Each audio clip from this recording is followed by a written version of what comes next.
This is for you, 5.8 million? What's this for? for services rendered. What services? The sound of paper tearing echoed through the bright marble lobby like a gunshot. Every head turned as the bank manager's manicured hands ripped a $10 million check straight down the middle. The crisp halves fluttered to the polished floor, landing at the feet of a man who looked like he hadn't slept in days. Sunlight streamed through the tall glass windows, illuminating the humiliation on his face as clearly as the bold numbers that had just been destroyed. As you believe in kindness, second chances, and the quiet strength of single parents who refuse to give up, take a moment right now to like, comment, share, and subscribe to Anne's Stories. Stories like this remind us why compassion still matters in this world. Ethan Caldwell had never wanted to step inside that bank. He had stood outside for nearly 10 minutes earlier that morning, watching the city move past him under the soft blue glow of a clear daytime sky. Office workers hurried with coffee cups in hand. Cars glided along the sunlit streets. Life continued, unaware that inside Ethan's worn leather wallet sat a check that could change everything. $10 million made out in his name. To anyone else, it would have looked like a miracle. To Ethan, it felt like a test. He was 38, with tired hazel eyes and hands rough from years of working 2 jobs. After his wife Marisol passed away 3 years earlier from a sudden illness, he had become everything for his 8-year-old daughter Isla. Father, mother, homework helper, bedtime storyteller. They lived in a small apartment above a bakery that filled their mornings with the smell of bread they couldn't always afford. Ethan worked as a mechanic during the day and drove for a delivery service at night. Sleep was a luxury, stability was a dream. The $10 million check had come from a tech startup he'd helped build nearly a decade ago. Back then, before marriage and fatherhood, Ethan had spent nights coding in a cramped garage with a friend who had vision, but no technical skill. When the company began to struggle, Ethan had stepped away, choosing steady work over risky dreams. He signed a simple agreement, giving up most of his shares in exchange for a modest payout that barely covered medical bills years later. He thought that chapter was closed, but the startup had exploded in value after being acquired by a major corporation. A forgotten clause in an old contract had resurfaced during a legal audit, proving that Ethan still retained a significant percentage. The company's new leadership had quietly issued a check for his rightful share. $10 million. He could pay off debts, move Isla to a safer neighborhood, set up her college fund, finally breathe. But standing in that bank lobby under the harsh fluorescent lights, he didn't look like a millionaire. He wore faded jeans, a simple navy shirt, and a jacket with grease stains that no washing could fully erase. His shoes were scuffed. His beard needed trimming. He looked like what he was, a man who had been fighting just to survive. The bank manager, Clarissa Whitmore, noticed him the moment he approached the counter. Clarissa was known for her precision. Her blonde hair was pulled into a sleek bun, her navy suit tailored perfectly, her posture flawless. She had built her career on structure, on rules, on never letting emotions cloud her judgment. To her, appearances told a story, and the story standing in front of her didn't match the check he placed on the marble counter. She examined it slowly, her eyes narrowing at the amount. $10 million. She glanced at Ethan again, taking in his worn clothes and nervous stance. Her lips pressed into a thin line. Without asking many questions, she called over a junior employee, whispering just loud enough for others nearby to hear. The words, fraud risk and verification issue, floated through the air like smoke. Customers nearby began to stare. Ethan felt the weight of their eyes. He explained quietly that the check was legitimate. He had documentation, emails, legal letters. He had spent hours making sure everything was correct before coming in. His voice trembled, not from guilt, but from exhaustion. Clarissa listened with the kind of polite smile that never reaches the eyes. Then, in a move that stunned everyone, she declared the check invalid without fully processing it. She claimed it was likely a scam attempt, and before Ethan could react, she tore it in half. The sound was sharp and final. For a moment, Ethan couldn't breathe. It wasn't just paper she had destroyed. It was relief, security, a future for his daughter. He bent down slowly, picking up the torn pieces with shaking hands. Around him, whispers grew louder. Some people shook their heads in quiet judgment. Others simply watched the spectacle as if it were midday entertainment. Clarissa adjusted her jacket, confident she had protected the bank from a potential loss. That was when the revolving glass door behind them spun again. A tall man in a charcoal suit stepped inside, sunlight outlining his figure. He paused, taking in the scene, the torn check on the floor, the stunned father, the murmuring crowd.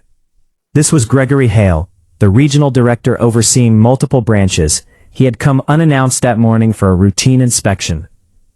Clarissa straightened immediately. She began explaining the situation briskly, emphasizing her decisive action. She described Ethan as suspicious, possibly deceptive. Gregory didn't respond right away. Instead, he walked over to Ethan. He looked at the torn pieces carefully. Then he looked at Ethan's face, not at his clothes, not at his shoes, but at his eyes. And in those eyes he saw something unmistakable. Pride wounded, but not broken.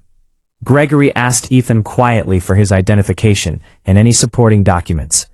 Ethan handed over a neatly organized folder he had prepared the night before, at his kitchen table, while Isla colored beside him. Every email exchange, every legal confirmation, every contract clause. The lobby grew silent as Gregory flipped through the pages. Clarissa's confident posture began to stiffen. After several long minutes, Gregory closed the folder. He turned toward Ethan. "Sir," he said respectfully, his voice carrying across the lobby. "Please accept my sincerest apologies for what just happened."